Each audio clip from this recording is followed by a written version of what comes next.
జర్నలిస్టులుగా నేను ఏదైనా సమాజానికి మేలు చేద్దామని చేస్తున్నటువంటి వాళ్ళని ఎలా కొట్టాడు చూడండి. ఇదే అండి పద్ధతి. ఇవాళ ఈ ఛానల్లో చేశారు వాళ్ళు, రేపు ఇంకో ఛానల్కి వెళ్తారు, జీతం ఒక్క వస్తే ఇంకో ఛానల్కి వెళ్తారు, లేదంటే నచ్చకపోతే కంపెనీ తీసేస్తే ఇంకో ఛానల్కి వెళ్తారు, లేదంటే ఇంకొక మంచి ఆపర్చునిటీ వస్తే ఇంకో ఛానల్కి వెళ్తారు. అలాంటి వాళ్ళని ఇద్దరు విలేకరుల్ని సిద్ధం సభకి వచ్చి కవర్ చేస్తూ ఉంటే ఆ విధంగా కొట్టి వాళ్ళ చావు బతుకుల మీద వాళ్ళ చావు బతుకులలో ఇవాళ అనంతపురం హాస్పిటల్లో ఉంటే వాళ్ళని వాళ్ళు హైదరాబాద్ షిఫ్ట్ చేస్తూ ఉన్నారు. వాళ్ళు బతుకుతారు అని కూడా గ్యారంటీ లేదు. అంటే ఇది ఆలోచన చేయాలి. దీనికి ఆ సిద్ధం నువ్వు నీ సిద్ధం బొక్కలో సిద్ధం సక్సెస్ అయ్యిందని నువ్వు అనుకుంటే నువ్వు విలేకరులకు ఎందుకు తెడిచావు జగన్మోహన్ రెడ్డి చెప్పు. నేను ఒకటే స్ట్రైట్ క్వశ్చన్, నీ సిద్ధం సభ నీ సాక్షి టీవీలో జూమ్ పెట్టి 10 సార్లు లాగి ఉన్న 10 మందిని లక్షల మందిని చూపించినట్టుగా చూపించి మరి నువ్వు నిజమైతే నువ్వు ఆ విలేకరుల మీద దాడి చేసావు. ఏముందని వాళ్ళు కొట్టారు. చావు బతుకుల మీద వాళ్ళ విలేకరులు ఎందుకున్నారు. ఇవాళ ప్రెస్ కౌన్సిల్ ఆఫ్ ఇండియా కూడా ఆలోచన చేయాలి. ఏంటిది? అధికారం ఉంటే నీ తప్పులను చూపిస్తే నువ్వు ఎవరి మీద దాడులు చేస్తావా, జీవోలు తెస్తావా, యాజమాన్యం మీద కేసులు పెడతావా, యాజమాన్యాన్ని వేధిస్తావా, వాళ్ళకున్న వ్యాపారాలను వేధిస్తావా? అంటే నీకులాగా అందరూ కూడా దౌర్భాగ్యమైన పరిస్థితుల్లో ఉన్నారని, వ్యాపారాలు చేయడానికి ఉన్నారని భావిస్తావా? నీ ఇష్టం వచ్చినట్టు వాళ్ళ మీద చేస్తావా? గతంలో తునిలో సత్యనారాయణ అనే విలేకరి, ఆంధ్రజ్యోతి విలేకరిని చంపేశారండి వీళ్ళు. ఈ దుర్మార్గులు ఆంధ్రజ్యోతి విలేకరిని తునిలో వాళ్ళకి వ్యతిరేకంగా వాస్తవాలు రాస్తున్నాడని అతన్ని హత్య చేశారు. నిన్న ఆంధ్రజ్యోతి విలేకరిని కొట్టారు, TV5 విలేకరిని కొట్టారు. దేనికి మీరు కొట్టింది చెప్పండి, ఒక్క రీజన్ చెప్పండి.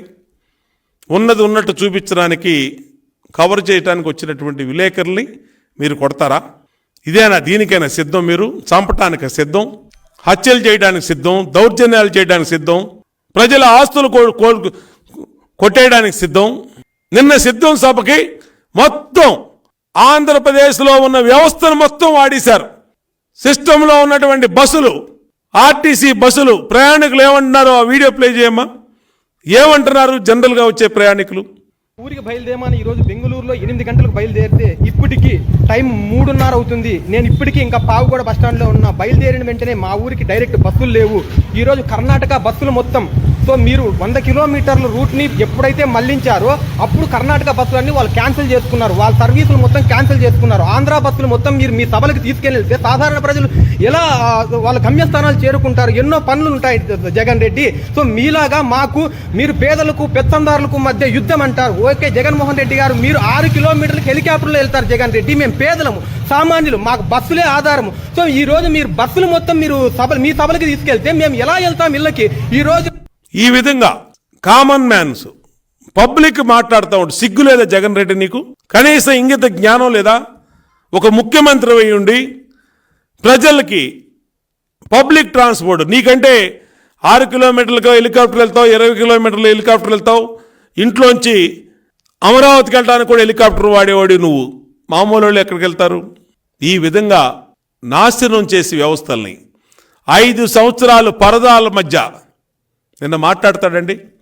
ఫ్యాన్ అంట లోపల ఉంటుందంట, సైకిల్ ఏమో బయట ఉంటుందంట. ఒప్పుకుంటున్నాం, ఫ్యాన్ లోపలే ఉంటుంది. నీకులాగా 5 సంవత్సరాలు పరదాల మధ్య తలుపులు వేసుకొని పరిపాలన చేసినవాడు నువ్వు కాబట్టి ఫ్యాన్ లోపలే ఉంటుంది. మేము 5 సంవత్సరాలు ప్రజల మధ్య ఉన్నాం. 5 సంవత్సరాలు రాష్ట్రం మొత్తం పాదయాత్రలు చేశాం, బస్సు యాత్రలు చేశాం, రైతులకి రక్షణగా ఉన్నాం, రైతుల తరపున పోరాడాం. కాబట్టి సైకిల్ ఎప్పుడు ప్రజల మధ్య ఉంటుంది. కాబట్టి ఆ ఇంగిత జ్ఞానం కూడా నీకు లేదు. నీ ఇష్టం వచ్చినట్టు మాట్లాడేవే. నిన్న నీ సభ పెట్టుకొని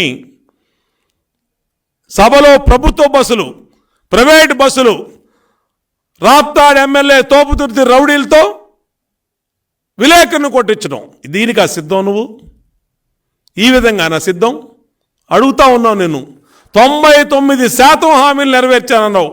మద్య నిషేధం నువ్వు ఇచ్చినటువంటి మద్య నిషేధం, సంపూర్ణ మద్య నిషేధం చేసి మళ్ళా ఓట్లు అడుగుతానన్నావు. ఏమైపోయింది నీ మద్య నిషేధం? నువ్వు చెప్పిన మాట వీడియో క్లిప్పింగ్ కూడా వేసా. మళ్ళా సిగ్గు లేకుండా ఏ మొహం పెట్టుకొని ఇవాళ ఓట్లు అడుగుతున్నావు నీ సిద్ధం సభ ద్వారా? ఇది నువ్వు చెప్పిన హామీ కాదా? విద్యుత్ ఛార్జీలు పెంచడం అని 60,000 కోట్లు ఇవాళకి పెంచావు. ఇది నువ్వు ఇచ్చిన హామీ కాదా?